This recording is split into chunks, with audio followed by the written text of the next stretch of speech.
Chris, thank you for having me here to your studio today. I can't wait to talk about the process that you use to create stained glass. But before we get into the process, tell me what piqued your interest? When did all of this start?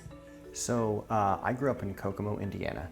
And in case you didn't know, the oldest glass plant in America is in Kokomo, Indiana. I did not know. They've been in operation since 1888, and they actually shipped glass to Mr. Tiffany when he was manufacturing his lamps. Yes. Yeah. And so they weren't the exclusive supplier, but they were one of the first back in the late 1890s, I think.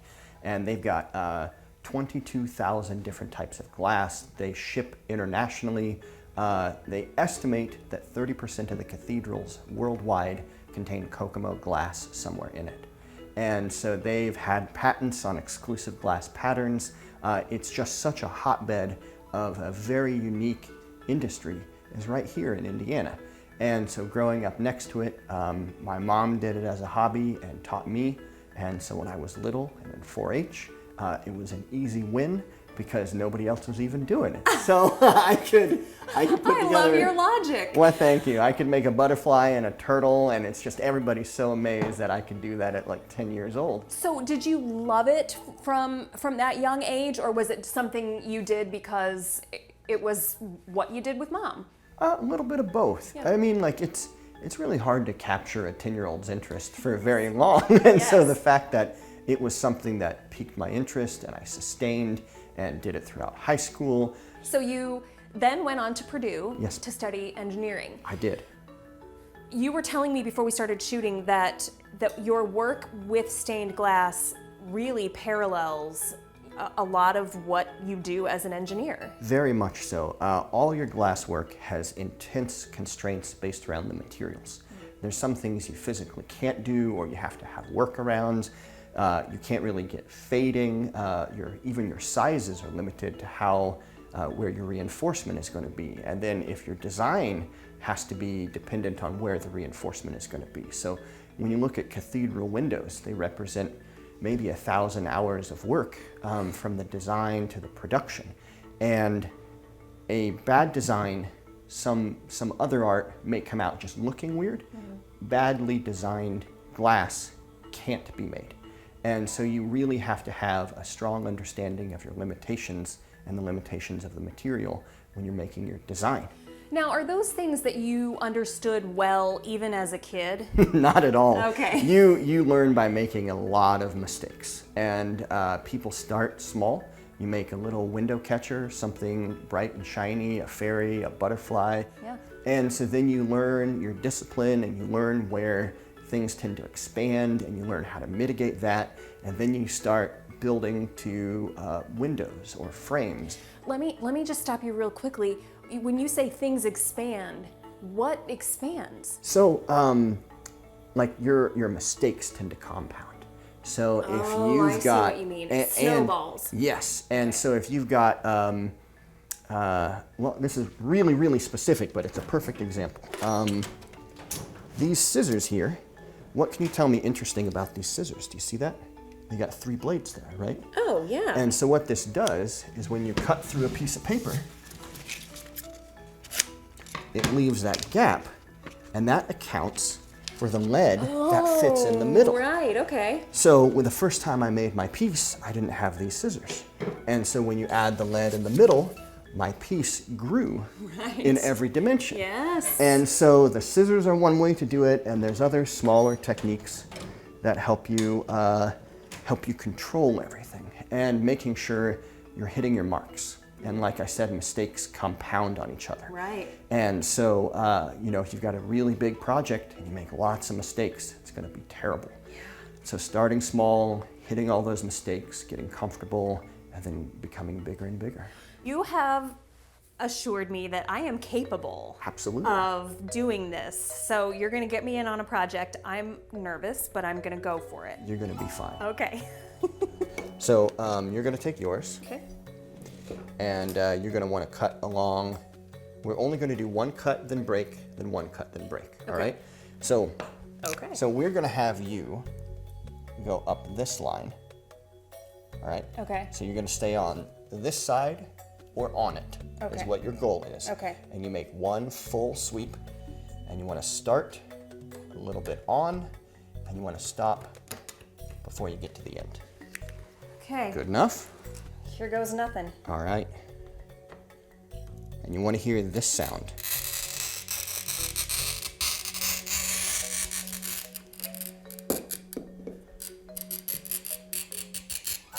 Whoops, I went backwards. It's all right.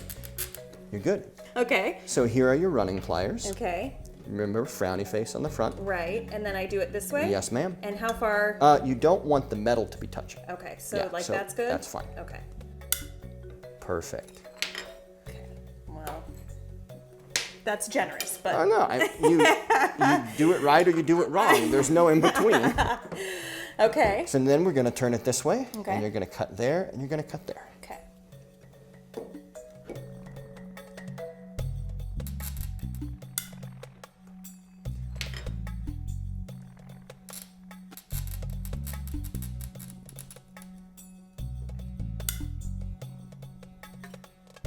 And you got one more cut. One more. Yeah. Okay.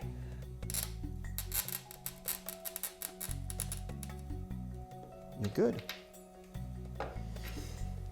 Okay. Looky there. Ta-da! Yeah, a little bit trapezoidal, but we'll fix that in the grind. It will be fine. From the magic of TV, we'll have progressed to you and I did the rest of this. Yes. And these are the last two pieces that are gonna fit in there. Right. Oh, mine's but- bloated. Yeah, a little bit. We'll get it taken care of. So this is a drum grinder, and I've got a nice little foot pedal here. Right. If you like, we can just turn it on. Foot pedal's easy enough for as short as this is. Okay. I'm gonna do my piece, and I'm gonna have you do yours. Okay. So you're gonna push up to it.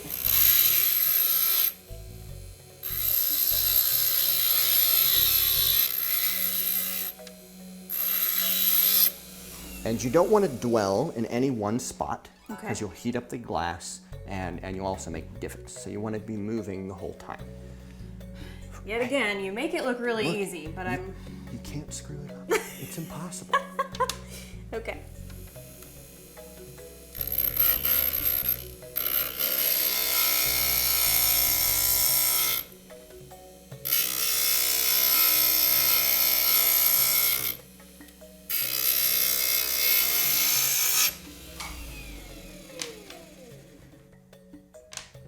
Look at that.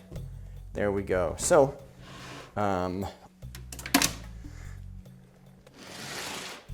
our next step is going to be foiling. Okay. So we are going to each have a piece of foil, and you're going to take your bit, and you're going to want to put it in the middle, as close to the middle as you can, Okay. and do one full wrap around. Okay.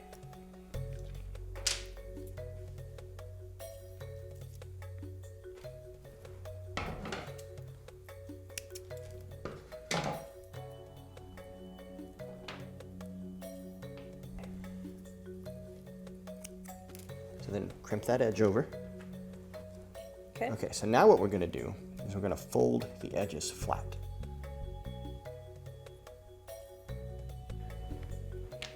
And so they fit there. So now we're going to pull out our soldering iron. So what happens is with the copper, you have a mild layer of oxidation that starts to build on the outside. You can see how it's a little bit duller than the fresh one. So the flux will dissolve some of that oxidation, and it will allow the solder to adhere to the foil. Okay. So what we're going to do, this is my flux brush. Okay. You coat up everything around there, Okay. right? And so what this will do is when it heats, it'll help strip off that oxidation layer. Okay. And we want to try to get this as even as we can. There we go. Our iron is nice and hot. Okay. And I'm going to demonstrate a little bit, and Okay. then I'm going to have you do it. Okay. Don't grab past that point. All of this is hot. Okay. All right. So you'll use your left hand to hold the solder, Okay. and your right hand will hold the iron. The flat part of the iron is where the heat is coming out. Most people want to try to use it as a knife. I don't know why that is, but the side is where the heat's coming from. Okay. See how it bubbles? It's kind of using the surface tension to hold the glass, the solder right there.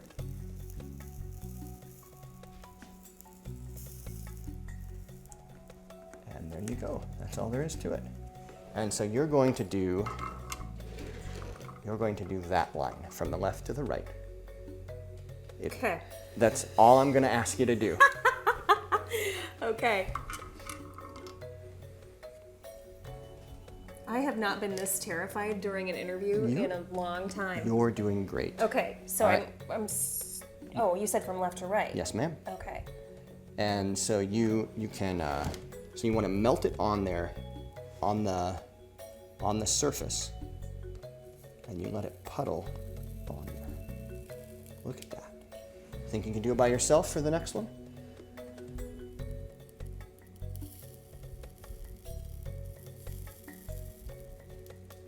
Perfect. That's amazing. That's absolutely wonderful. Seriously. I almost believe you when Yeah. you So do you want to do another one, or you want to keep? I'll all do right. one more. All right. Okay. Why not?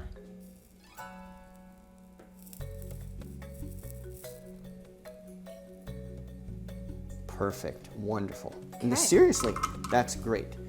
So through the magic of television, we happen to have a finished one right here. So what you... Chris, that is so cool. Well, thank you. And what we're actually going to be doing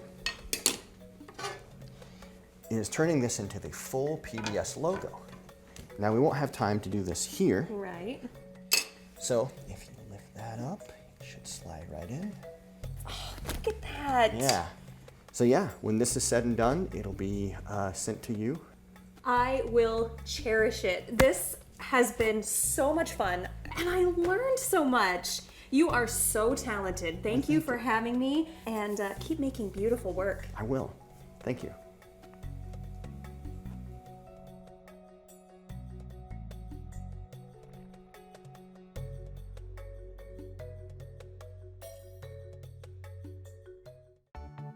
Arts in Focus on PBS Fort Wayne is funded in part by the Our Foundation and the Community Foundation of Greater Fort Wayne.